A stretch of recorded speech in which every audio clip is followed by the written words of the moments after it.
আস্তে আস্তে চাও। হ্যালো বন্ধুরা, আমি এখন আম পাড়তে চলে এসেছি গাছে। দেখতেই তো পাচ্ছেন আপনারা, আমি আমগুলো পেড়ে দিয়েছি কাঁচা আমের আচার বানানোর জন্য। আমি এখন সকাল সকাল আম পেড়ে নিয়েছি। অনেকগুলো আম পড়ছে কিন্তু জালের মধ্যে পড়েনি, অন্য জায়গাতে পড়ে যাচ্ছে। আমি এখন আমগুলোকে কুড়িয়ে নিচ্ছি, আর পারবো না। হ্যালো বন্ধুরা, অনুগুলো কুকিং চ্যানেলে আপনাদের অনেক অনেক স্বাগত জানাই। আজকে একটি রোজকার মতো আজকেও একটি রেসিপি নিয়ে চলে এসেছি। রেসিপি বলতে আমি রান্না করে দেখাবো না, উনুন না জ্বালিয়ে আমের একটি আচার বানিয়ে আপনাদেরকে দেখাচ্ছি। এই আচারটা অবশ্যই খেতে ভালো লাগবে। সারা বছরের জন্য আপনারা এই আমের আচারকে সংরক্ষণ করে দিতে পারবেন। আমি আমগুলো প্রায় 1 থেকে 1.5 কিলো মতো আমি আম নিয়েছি। দেখতেই পাচ্ছেন এই পালির মধ্যে কতগুলো আম, কাঁচা আম গাছ থেকে পেড়ে এনেছি। আপনারা তো দেখতেই পেয়েছেন গাছ থেকে পেড়েছি। এই আমগুলোকে আমি এখন জলের মধ্যে ধুয়ে, যেহেতু আমগুলোকে আমি সঙ্গে সঙ্গে পেড়ে নিয়ে এসেছি তার জন্য আমি আমের জলটাকে দিইনি। গাছে সদ্য আম, আগে থেকে আমটাকে আমি জলে ভিজিয়ে রাখিনি, তার জন্য সদ্য আমি যেহেতু পেড়েছি তার জন্য আমি আমগুলোকে ভালো করে ধুয়ে নিচ্ছি। এখন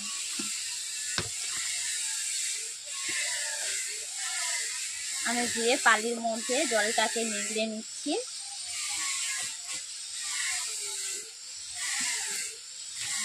আমটা যেহেতু ছাল ছাড়াবো না তার জন্য ভালো করে আমের গাগুলোকে আমি ধুয়ে নিচ্ছি।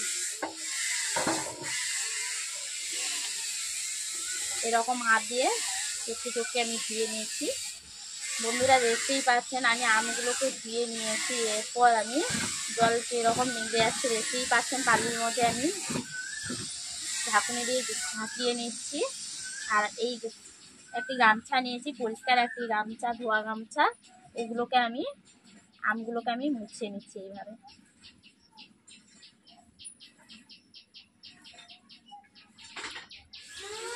দেখতেই পাচ্ছেন আমের মধ্যে গায়ে যেন জল না লেগে থাকে আমি এমনভাবে মুছলাম। দেখতেই পাচ্ছেন শুকনো গামছা যেহেতু জলটা শুকিয়ে গেছে, তো আমের বোঝাই যাচ্ছে না যে আমের মধ্যে জল আছে। দেখতেই পাচ্ছেন এইভাবে আমি সবগুলো আমকে আমি মুছে নিচ্ছি। বন্ধুরা দেখতেই পাচ্ছেন আমের থেকে জলগুলোকে আমি ভালো করে, আমের গা থেকে জলগুলোকে ভালো করে মিলিয়ে নিয়েছি, দেখতেই তো পেয়েছেন। এরপর আমগুলোকে আমি এখন কেটে নেব। খোসা ছাড়াবো না,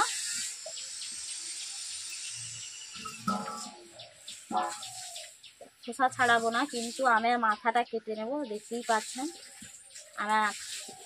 আমের মাথা কেটেই নিয়েছি। আমগুলো আঁটি হয়ে গেছে তার জন্য শক্ত লাগছে, বেশ আঁটি হলেই ভালো, আমেরগুলো ঘাটে না। 1 থেকে 2 বছর আমগুলোকে এইভাবে আপনারা আমের আচার খেতে পারবেন।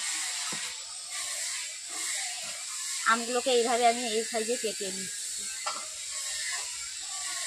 2 ফাঁক করে নিয়েছি। 2 ফাঁক করার পর আমি আবার আমটাকে 4 ফাঁক করে নিলাম।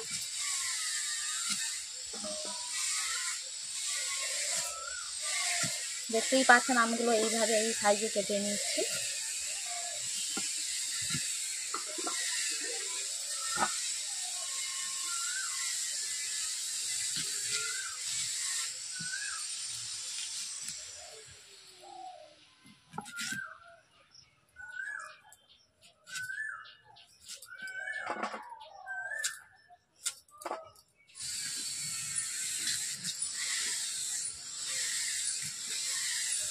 বন্ধুরা দেখতেই পাচ্ছেন আমগুলো সবগুলো কাটাই হয়ে গেছে, এটাই লাস্ট ছিল, কেটে নিচ্ছি এখন।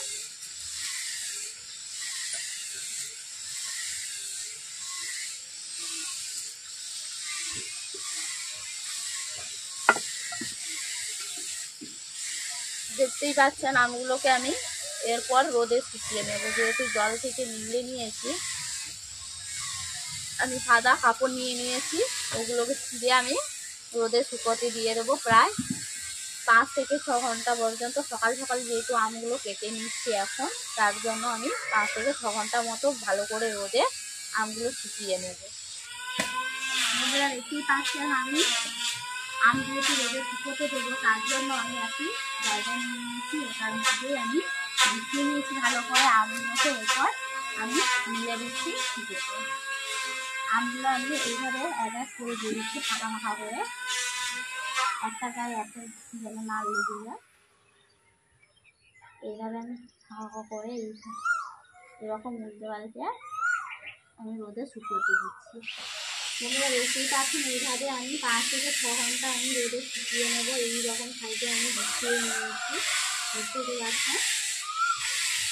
এইভাবে আমি গুছিয়ে নিচ্ছি আস্তে আস্তে আমগুলোকে, যেন একই গায়ে একই না লেগে থাকে, এমনভাবে রোদে দিতে হবে যেন সারাক্ষণ রোদ লেগে থাকে।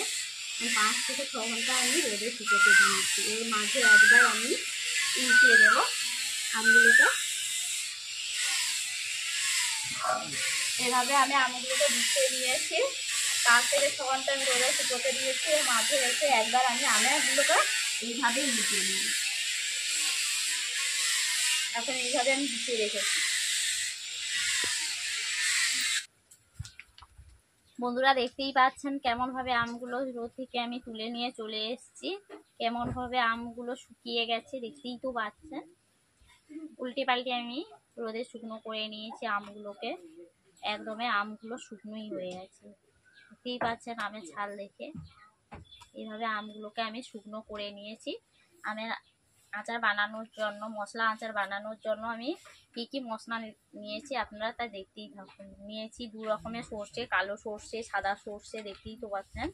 আর নিয়েছি কালো জিরে, এমনি জিরে, পানমৌরি, মেথি, আর নিয়েছি লঙ্কা, নুন, হলুদ।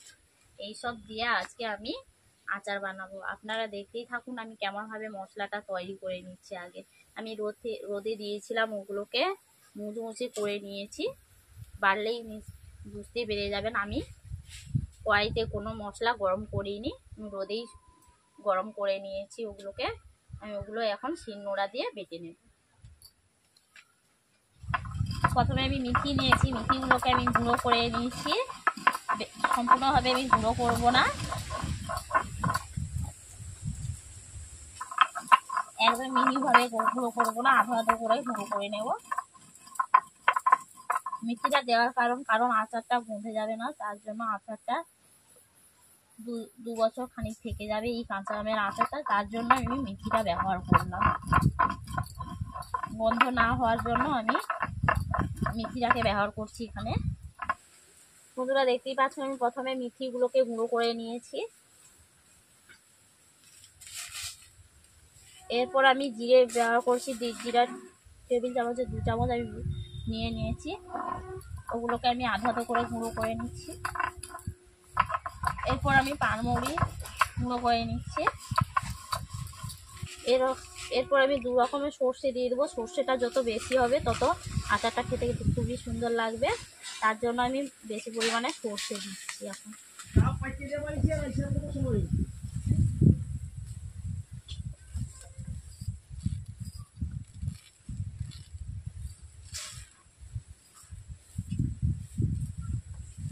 বন্ধুরা দেখতেই পাচ্ছেন আমি সবগুলো মশলা আমি গুঁড়ো করে নিয়েছি। এরপর আমি এগুলোকে আমের সঙ্গে মিশিয়ে আচার বানিয়ে নেব।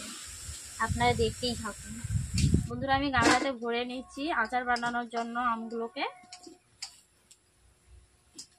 গামলাতে ভরে নিয়েছি। বন্ধুরা দেখতেই তো পাচ্ছেন আমি কড়াইতে তেল আগে থেকে গরম করে রেখেছি রোদে, দেখতেই পাচ্ছেন কড়াইয়ের মধ্যে তেল আছে, তেল রেখেছি দেখতেই পাচ্ছেন। তেলটাকে আমি গরম করে রেখেছি রোদে বসিয়ে, দেখতেই পাচ্ছেন। এই তেলটা থাকবে এখন। আমি প্রথমে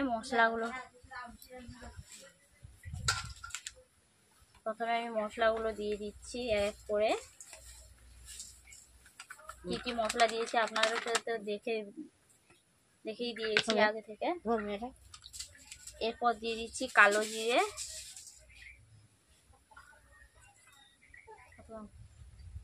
আর দিয়ে দিচ্ছি 2 চামচ হলুদ।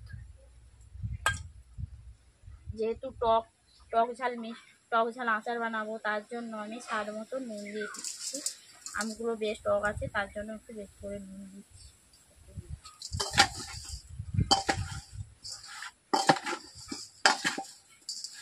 এরপর আমি এখন দিয়ে দিচ্ছি তেল।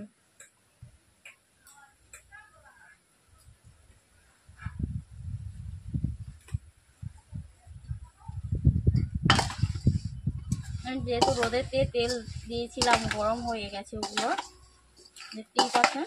আমি ওগুলো মেখে নিচ্ছি ভালো করে।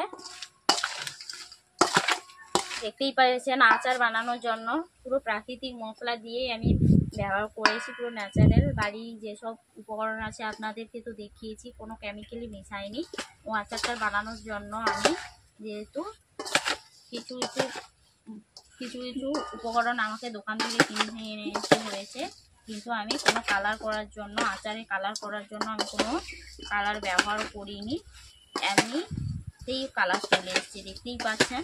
ঘরোয়া মশলাই দিয়ে আমি আচারটা বানাচ্ছি। এখন আচারতে কম তেল দিয়েছি, দেখতেই তো পাচ্ছেন। আমি প্রথমে এখানে মাখানোর জন্য কম করে তেল দিচ্ছি, আর বাকি তেলটা কড়াইয়ের মধ্যে আছে। যখন আমি জারে ভরবো তখনই আমি তেলটাকে দিয়ে দেব। এই আচারগুলোকে আমি জারের মধ্যে ভরে বেশ টানা 3-4 দিন মতো আমি রোদে বসিয়ে দেব। সকাল থেকে রোদ বেরালে একদমে যতক্ষণ পর্যন্ত রোদটা থাকবে ততক্ষণ পর্যন্ত জারে চাপা খুলে বসিয়ে দেবেন রোদে। দেখতেই পাচ্ছেন আমি আচারটা কেমনভাবে বানিয়েছি, আপনারা তো দেখতেই পেলেন। এইভাবে আপনারাও বাড়িতে বানিয়ে ফেলবেন টক ঝাল মশলাদার আচার।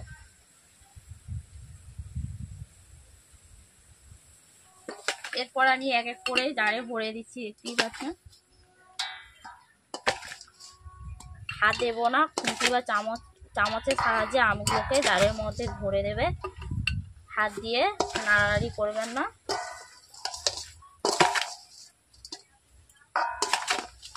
পুরো জিভে জল চলে যাচ্ছে এই আচার বানানোর জন্যই। দোকানে যেমন ভাবে হয়, দোকানের থেকে বাড়িতে আরো ভালোভাবে আচার বানানো যায়। যেহেতু বাড়িরই তৈরি, কোনো প্রবলেম নেই, ন্যাচারাল জিনিস দিয়েই বানানো। দোকানের মতো অনেক কেমিক্যাল মেশানো থাকে, কিন্তু বাড়িতে ন্যাচারাল পদ্ধতিতে আপনারা বানিয়ে ফেলতে পারবেন।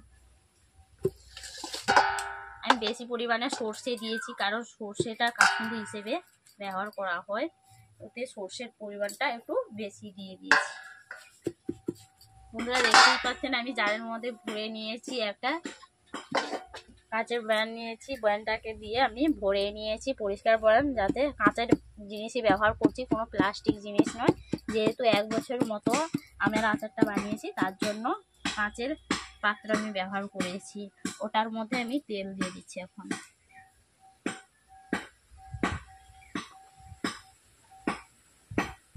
পুরো 500 গ্রামই তেল ব্যবহার করছি। এখন বন্ধুরা দেখতেই পাচ্ছেন আচার বানানো কমপ্লিট হয়ে গেছে। 3 থেকে 4 দিন একটানা রোদের মধ্যে, যখন সূর্য ওঠা থেকে পর্যন্ত যতক্ষণ রোদ লাগে ততক্ষণ পর্যন্ত জারের মুখটাকে চাপা খুলে এইভাবে চাকাটাকে খুলে দিয়ে রোদে বসিয়ে দেবেন 3-4 দিন টানা।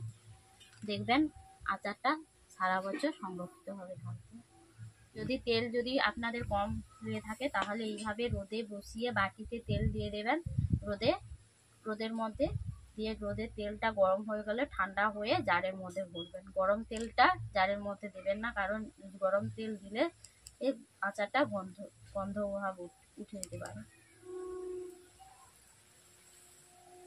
আজকে আচার রান্না করা আচার রেসিপিটা কমপ্লিট হয়ে গেল। আবার পরের দিন আবারও আমের আচার আপনাদেরকে বানিয়ে দেখাবো। ভালো লাগলে লাইক কমেন্ট এবং শেয়ার করে সাবস্ক্রাইব করে দেবে। আমি কেমনভাবে আচার বানিয়েছি অবশ্যই কমেন্ট করতে ভুলবেন না।